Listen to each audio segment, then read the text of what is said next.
project or the script, my connection to his music was basically non-existent. I had a friend of my dad's who was one of these Dylan-obsessed fans who, when I would go to his house growing up, had one of his early Jack Kramer black and white portraits on the wall, so I was familiar with the face of Bob Dylan and sort of the striking image.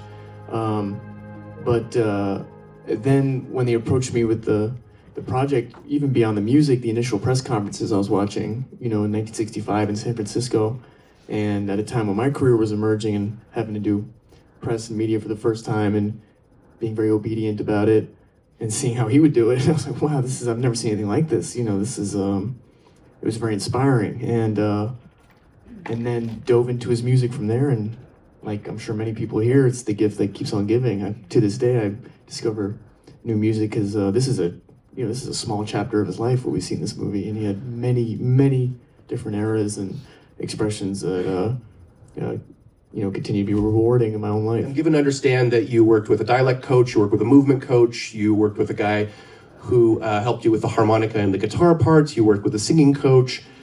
I'm curious, as you were singing these songs, which you sang live on set,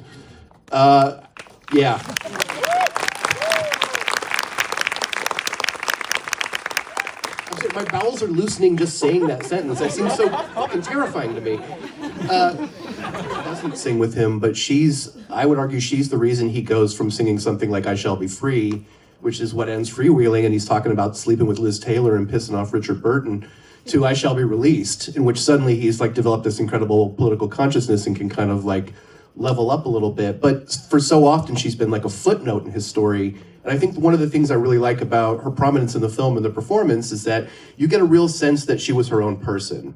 She had a totally full life before she met him, and she had a totally full life after she met him. Completely. And also she encouraged him to sing his own songs. He was singing all these folk songs. She's like, sing more of your music. It's really good. Like, you need to be doing that, and put him on that path.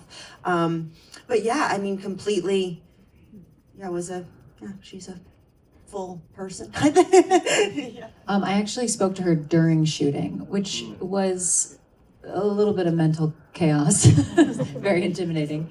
But I kept having dreams about her. I had been obsessing over her for as long as I'd been cast, which at that point was like 8 months or something.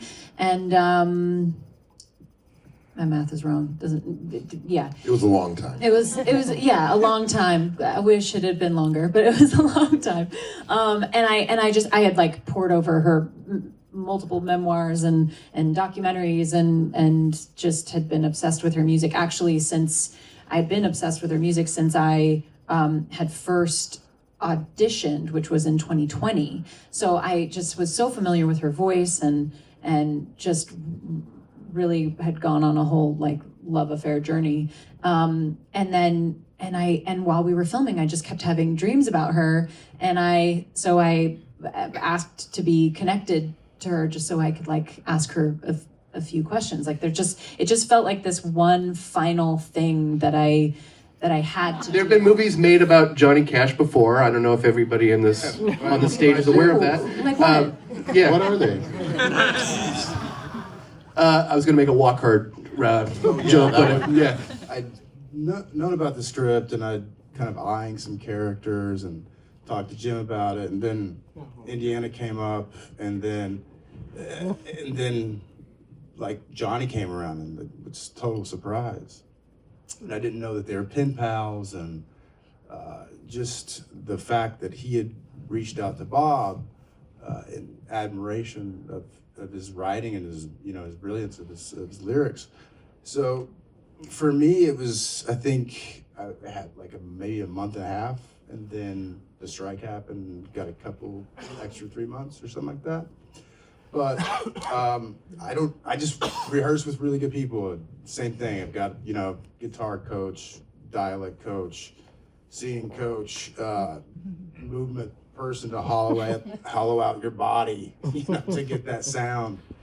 And Jim's already made a movie about it, so that whole story is like wrapped up. But I think the part that Johnny's like really playing is kind of like the other devil on Bob's shoulder. Is like to keep your voice in life is really difficult, because there's a lot of people out there who try to, like, you know, suppress that or change it for commercial value or whatever it is.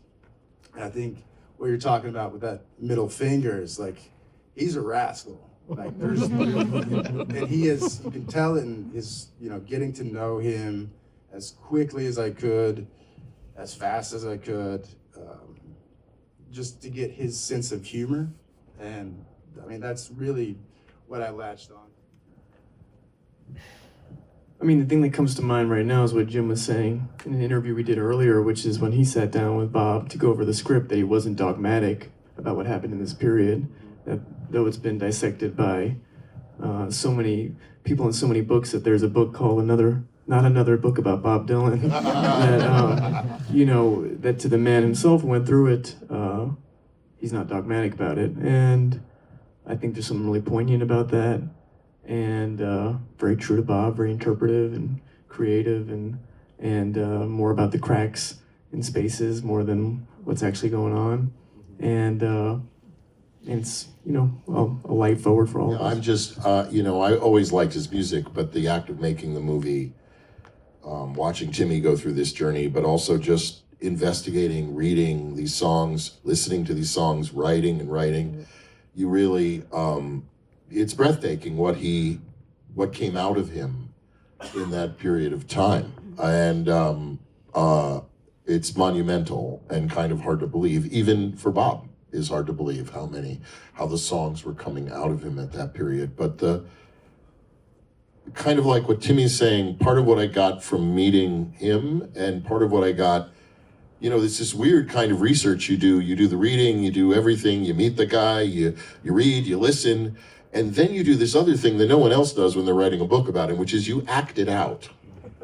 We built his apartment, you make discoveries about these people's lives just by inhabiting them, you know, and suddenly going, wait, so out his window he would see, or da-da-da-da-da, and you start to make these millions of little connections. But the one big one that I felt so profoundly was just how, I don't know that he wanted everything that came. He loved writing music and still does. I'm not sure that what came with it was what he wanted. And I think sometimes we as fans and as audience assume, hey man, if you're talented enough to write awesome songs and sing to me, then you owe me your life and knowing about every fucking move you make. And that, like, no, like actually someone going, no, actually no, you can enjoy my music, and when that album ends and goes click, click, click, click, click, that's my gift. And that's where my gift ends. And that can be not mysterious and mystique-y and accredited, all this kind of other stuff. It could actually be really something you can feel empathic about, like he's trying to stay focused on what he loves to do, which isn't necessarily serving celebrity.